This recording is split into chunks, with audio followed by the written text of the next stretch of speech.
Hello, my fellow Aries risings, and welcome to your 2026 astrological overview as well as tarot insights. Let's go on ahead and get started. On January 27th, Neptune will be moving back into the sign of Aries, and following that, Saturn will enter Aries on February the 16th. So Saturn and Neptune together will be entering back into the first house for Aries rising. This is your cosmic invitation to reinvent yourself from the inside out. Saturn's presence brings a sense of responsibility, urging you to take yourself and your goals more seriously. You might feel called to step up, set boundaries, or rebuild your confidence in a more authentic way. Meanwhile, Neptune is going to encourage you to dream, to soften, and to trust your intuition as you redefine who you are. Pay close attention to any planets that you have here in the first house in the sign of Aries. The best way to navigate this energy is to blend discipline with self-compassion. Really set realistic goals, but don't lose sight of your dreams. Allow yourself that space for spiritual growth and creative self-expression. And just remember that change does take time. I know us Aries, we like things to be a little bit more quicker. So be patient as you step into this new version of yourself. We will also have the eclipses in the 11th house and the 6th house. I won't be going too deep into detail on this eclipse. I will talk a little bit about it, but I'm actually going to be making separate videos on those later in the year. Also, Aries, please pay attention to your chart ruler, which is Mars. You can take a quick screenshot. This is the planetary movement for Mars this year. It is so important to see where our planetary ruler is shifting to see where that energy and what house it is moving into. Okay, so I did pull some spiritual insights for what that Saturn and Neptune will mean for us Aries risings. As I already explained astrologically, I wanted to tie in some spiritual insight from our spiritual team on those who will watch this video. And what we have here is the world reversed and the page of swords upright. And honestly, this feels very accurate. I'm also an Aries rising, and the world reverse tells me that you are not meant to feel 100% done yet. If you're waiting for some big moment where you finally feel complete, confident, or fully formed, this isn't that chapter. And it's not to say that things are not going to manifest or you're not going to be able to achieve things that you set out to do. It's more like you're in the midst of becoming. So there's something about releasing the pressure to have it all figured out right now. Because I know Aries energy, things want to be done quickly and figure it out as fast as possible. Let's get it done. But Saturn could really make you feel like you should know who you are by now, right? With Saturn coming in. And then Neptune can come and make you feel lost when you don't feel like you have everything figured out. The world reverse says, stop forcing closure on a version of yourself that is still evolving. And then we have the Page of Swords, which feels like the medicine here. This card is about curiosity, asking questions, really trying things on mentally before committing. So letting yourself be a beginner again, especially in how you speak about yourself, how you think about your identity, and how you narrate your own story. These cards really feel like it's saying to stay open, stay curious, and you don't need a final answer just yet. So Aries, this transit isn't about proving who you are. It's about learning who you are right now in real time. So let yourself experiment, let yourself change your mind, let yourself speak from where you are today, not where you think you're supposed to be. You are not behind, you're not incomplete, you're still in the middle of it, and that's exactly where you're meant to be. With the eclipse season, as I have mentioned, this is the Aquarius 11th and the Virgo 6th. I'm not going to go too deep, but with these energies here, it is bringing transformation to your social life, your community, your work and daily routines with the 6th. So with Aquarius eclipse in the 11th, you may notice changes in friendships or group involvement or long-term goals. Any old alliances that you might have had or old group friendships, those might end, while new and more aligned connections could emerge. At the same time, the Virgo eclipse in your 6th can ask you to pay attention to your habits, your health and work environment. It's a great time to release routines that no longer serve you and to establish more healthier ones. So be flexible as your social work and life shift, and remember that new doors open when you close the ones that aren't meant for you anymore. And I did pull the Spiritual Insight Tarot for this eclipse season, and we have the 10 of Cups, Page of Pentacles, and the Devil reversed. The 10 of Cups feels like a reminder of what actually matters to you emotionally. So your people, your sense of belonging, the environments where you can relax and really be yourself without feeling that need to perform. So during the eclipse season, things can feel intense or destabilizing in those areas, but Spirit is really highlighting joy that already is available to you, support that already exists, and relationships or communities that feel emotionally safe. Then we have the Page of Pentacles right next to it, which feels like small practical beginnings. So, not huge life overhauls, but more like just these tiny shifts in habits or routines or commitments that support your long term happiness. This card feels very much like take one step at a time. You don't have to fix everything during this eclipse season, just plant one good seed. And then the Devil reverse feels like a deeper release here. This looks like breaking out of patterns that were draining you, especially ones tied to obligations, guilt, or feeling like you have to show up in a certain way for others. So the eclipse energy can expose what's no longer sustainable. And this card says you're actually ready to loosen your grip on that. You're not stuck in the way you might think you are. Altogether, this feels like Spirit is saying choose what supports your peace. Build something new slowly and let go of anything that keeps you tied to cycles that don't nourish you anymore. You don't need to force any type of change during this eclipse season. Just be willing to release what's already cracking. On April the 27th, Uranus will move into your third house of Gemini. Basically, this is the part of your chart that deals with communication, with siblings, and your everyday surroundings.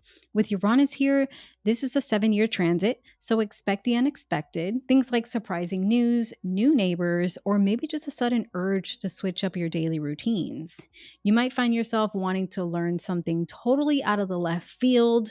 Maybe you're drawn to travel around your local area, or you move somewhere that has you traveling more locally around. It's a great time to try new ways of getting your ideas out there as well, whether that's by starting a podcast or blogging or just chatting with different people. The main thing is to stay flexible and keep an open mind because life's about to get a lot more interesting in your day-to-day world. Our spiritual insights with Uranus and Gemini transit, we do have the Hermit, the Knight of Pentacles, and the Nine of Wands reversed. The Hermit coming up first tells me that part of this transit is about pulling back from noise. So less outside influence, less constant input, and less pressure to immediately react or respond. And this feels like Spirit is gently encouraging you to trust your own inner voice again, especially with Uranus shaking up your mind and how you communicate. Then we have the Knight of Pentacles, which feels like a gentle reminder to slow down. You don't need to keep up with everything, and you don't need to learn everything all at once or master every new idea that comes to you immediately. This is about steady, intentional growth and choosing what's worth your energy and then committing to it over time instead of scattering yourself. And the Nine of Wands reverse feels like the release point. This card suggests letting your guard down, dropping the sense that you always have to be on alert, always defending yourself, always bracing for pushback. Uranus can bring surprising conversation or mental shifts, but Spirit is saying you don't need to stay tense through it. You're allowed to rest your mind. Altogether, this feels like a message of mental liberation, fewer distractions, slower learning, even though it is still Uranus and Gemini. I think slower learning is going to work better here, and less defensiveness and trusting your own rhythm. You don't have to fight your way into a new way of thinking. You just have to walk there. On June the 30th, Jupiter is leaving our beautiful fourth house, Cancer of Home. I personally had a beautiful experience with Jupiter in the fourth, exalted in Cancer.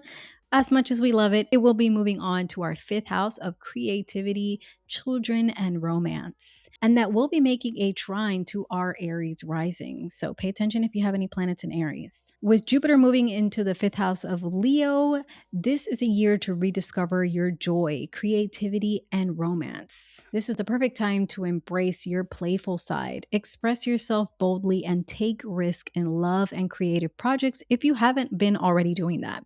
Jupiter expands whatever it touches, so you might find yourself inspired to start a new hobby or to dive into artistic pursuits or just enjoy more fun in your social life. Don't be afraid to stand out and try something new also. This transit supports confidence and personal growth. So say yes to opportunities that bring you joy, and remember that happiness is a magnet for success. Our spiritual insights for Jupiter going into our fifth house, we have the Five of Cups reverse, Queen of Wands, and the Wheel. This immediately feels connected to joy, creativity, and self-expression that is coming back online. The Five of Cups reverse feels like healing around creative disappointment or anything to do with children. Maybe there's been times where you felt unseen or unsupported or discouraged from expressing yourself, or when joy may have felt hard to access. Spirit feels like it's saying that this transit helps you loosen the grip on old letdowns and open back up to pleasure, to play, and creative risk again. Then the Queen of Wands really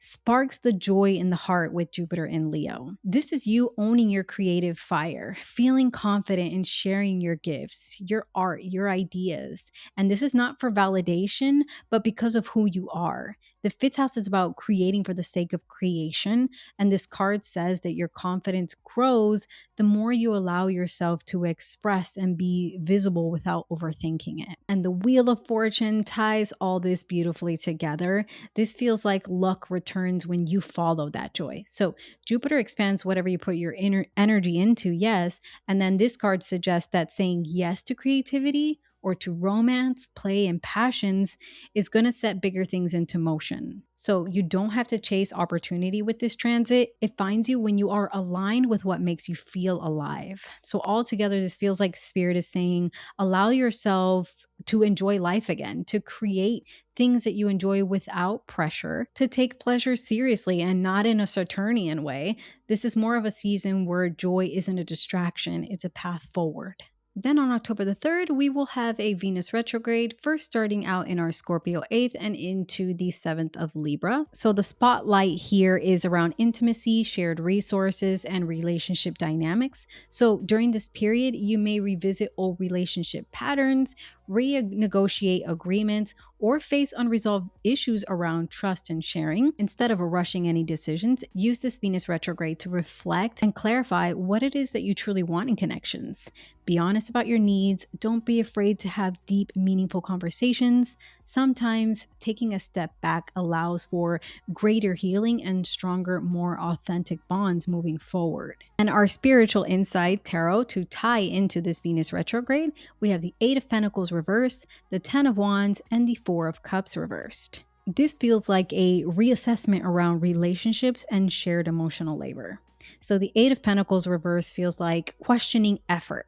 Where have you been trying really hard or overworking something or constantly fixing, especially in intimate or entangled relationships? Spirit feels like it's asking, is the effort being returned or are you stuck in a pattern of doing more than your share? Then the Ten of Wands shows up, which really emphasizes that weight. This card feels like carrying too much too long. So taking responsibility for other people's emotions or their healing or stability. With Venus retrograde through the 8th and 7th, this feels like a moment of realizing how much you have been holding on to and whether it's actually sustainable. And then the Four of Cups reverse brings in this shift. It feels like emotional reawakening. So this willingness to see things differently, to re-engage with the relationships from a more honest place. Spirit feels like it's saying you don't have to settle for emotional burnout. You are allowed to open back up, but this time with more clear boundaries and more balance.